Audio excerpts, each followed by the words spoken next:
Kung pagbibigyan kita ng pagkakataong pumili sa pagitan ng mga bulaklak na ito, alin ang pipiliin mo? Minsan may isang lalaki na nagtanong sa isang matandang hukluban kung dapat ba siyang manatili sa kanyang asawa o sumama sa kanyang kabit. Kumuha ang matanda ng bagong pinitas na rosas at isang cactus, saka sinabi, "Kung pagbibigyan kita ng pagkakataong pumili sa pagitan ng mga bulaklak na ito, alin ang pipiliin mo?" Ngumiti ang lalaki at agad na sumagot, "Siyempre ang rosas." "Baliw ka," sabi ng matanda. Madaling malinlang ang mga lalaki ng kagandahan at pinipili ang pinaka-fresh at pinakamaganda. Pero ang rosas ay malalanta at mamamatay din.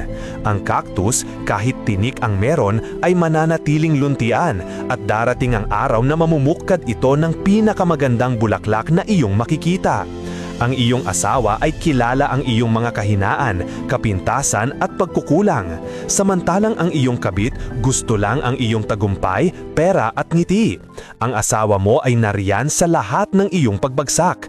Alam niya ang iyong mga luha at minahal ka sa parehong masasaya at malulungkot mong sandali.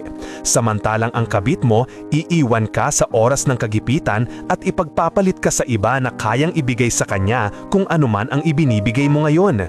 Baliw ang taong may diamante na sa bahay pero naghahanap pa ng bato sa ibang daan. Aral, pahalagahan at ingatan ang matibay na pag-ibig at katapatan ng mga taong kasama mo sa hirap at ginhawa kaysa sa panandaliang ganda at tukso.